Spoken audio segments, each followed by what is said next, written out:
Today, I really want to get into the topic of skaters being exploited essentially by social media. There's been a lot of brands and other people that have been capitalizing on skate content. And what I mean by that is like taking original skate content and making money off it. And then the people that are originally making the skate content are not getting any money. We're starting here at La Puente Skate Park. I think that's how you pronounce it.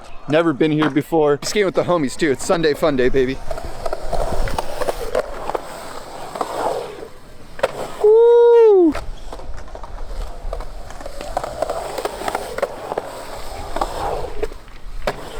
I think you missed it.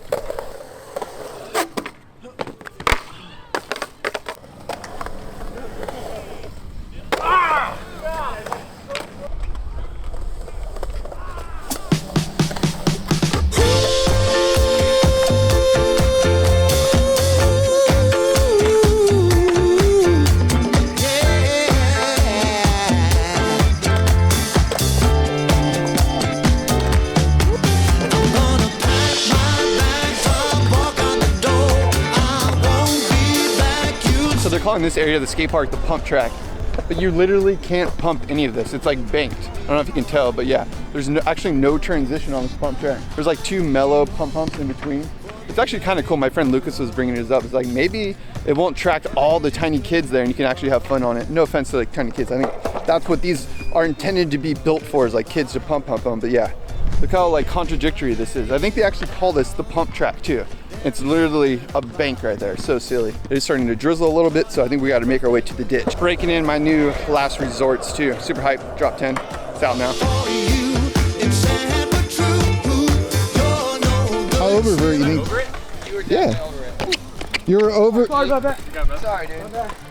Why are you saying sorry to that guy? Because he came fucking right. Well, that's not Big Al, dude. You gotta respect the name, you know? Put some respect on that shit. That's when you got like nice friends and they're like apologize for Al so that like you know Exactly. we don't look as ridiculous. Yeah, well, I don't say sorry. I'm Big Al, you know? Everything I do is Too in cool. the right. Hey, how oververt you think that thing is? It's about just as over, I'd say, as honestly the bridge, Cradle. Really? I'd say that. Washington Street Cradle? Yeah. Yeah. Hey, how do you feel about people like stealing your footage and like reposting it? That's stupid. Why? I mean, it's only stupid. Actually, no. If I post it first, it's no biggie, because it's more love. But what if they don't tag you? That's okay. I mean, it's just skateboarding. All right. I'm gonna add another layer. Now my real question is, what if they're making money off the footage that you already posted? Then I'm gonna kill them and take their money. Sorry, no, that's what. I'm gonna just commit some 187. No, okay, so let me. I don't know. That's just. I'm not cutting any of this. That's messed up, dude. That's just messed up. It's like screwed up. Like, that's just not right. It seems weird, right? Seems very weird. I'll get into how like there's an account right now that's actually stealing from me, reposting my clips, making money off it. I've asked them to take it down and they're just like refusing to. It's pretty Well, funny. I'm gonna find out who it is because Big Al's got some connections, and I'm gonna find you, little man. The account I'm referring to is called @YourSkateClips. I'll get into like the story of how this whole thing happened. We gotta move on before it starts raining over here. So we just hiked up like 2 miles basically up this mountain area, and unfortunately the ditch we really wanted to skate, I'll show you a little picture right now, is skate block, fully skate spot. So we're gonna go to 2 other spots. Hopefully we get to it, and then I'm gonna dive more into the topic. Just hold on with me. So yeah, it's one of those days where it's just been raining everywhere we go, and in the weather app it says that it's clear. The one thing I do want to mention, I sort of got like sparked up for this conversation of like skaters getting robbed essentially, is from a podcast with mostly skateboarding and Skate Rat. Skate Rat is a filmer here in Los Angeles, and basically what he was going to say is like brands are reposting the clips that he films of skaters and they don't compensate him, and they're making money off their social media accounts. That's essentially what the podcast goes into. I'll leave a link down below, and I thought that was an important topic to think about, is like all these brands essentially capitalizing on original content and then not really compensating the filmer, the skater, or anything like that. They essentially will just take something from the internet and then repost it, so they don't even ask for permission from the photographer or the videographer, and then they're capitalizing on that, right? Because maybe the skater has that brand's board and then they're able to sell the board, or they say link in bio to buy the board, but yet like nobody else is being compensated. Now this is a much more like bigger contextual conversation, but the thing that I wanted to get into, there's actually an account called Your Skate Clips on Instagram, and originally they started posting my content and I wasn't super pissed. I was kind of like, hey, it's cool. Like Al was saying earlier, like they're sharing it and they're spreading it. Ultimately I make DIY videos or like videos about my thoughts on skateboarding, and I want more awareness on them. So that's like kind of cool sometimes, but the hard part is like when they're starting to make money from it. So essentially this account was posting my clips, and at first I didn't get mad, then I DM'd them because there's so many people who were tagging me. I just got so many different tags and I was kind of annoyed with the tags, only because I feel like these people were trying to help me and I was being a little bit ignorant to the reality. So then I hit them up and I said, hey, can you just take this clip down? Like, it feels a little weird. You guys didn't ask me. I asked for the credit after a while and they just didn't do anything. They read my message. They said, what video? I sent them the video and then they just left me unread, because my assumption is they're making money off that video. So like, instead of just crediting me, they just want to capitalize on it. I think that's kind of weird. Like, I don't care if people take it, but at least give you credit. It's just this weird area. So I'm curious on your guys' thoughts, how we can solve this.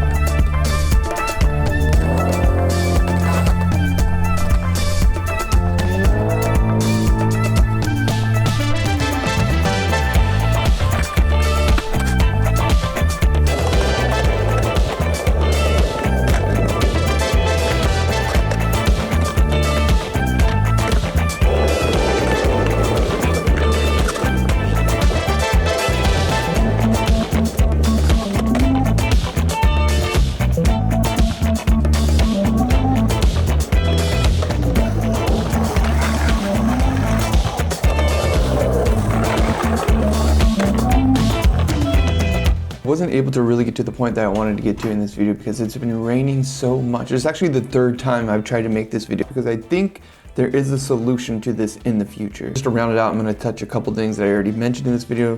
Number one is the Mostly Skateboarding Skate Rat podcast. I'll leave a link down below. Essentially, they dive deeper into the topic that I'm talking about today, and they actually have a lawyer in the podcast, which I think is really cool, kind of discussing the rights or who owns the content that is being created and how do you hold these brands or other people accountable. So that's the first thing that I'm curious what you guys think. Now this same thing could be applied to even someone like the Gifted Hater, right? I think it was Dumb Data, they made a video and this showed that Gifted Hater is making 6 to 8K a month from the content that he creates. And a lot of the times he's creating content, reactionary content based on other people's stuff. Now the one thing I will say of Gifted Hater is that he doesn't really still video footage unless he really needs to add context to his overarching message. So I think he kind of borderlines this a little bit because he's making so much money from other people's content. Might be someone to be looked at, but you could say the same thing about like Thrasher even, but Thrasher's probably paying the people that are creating the content. I guess you could say the same thing about Skate or Die on YouTube or Skatebox or all these like kind of bigger random YouTube accounts. All these accounts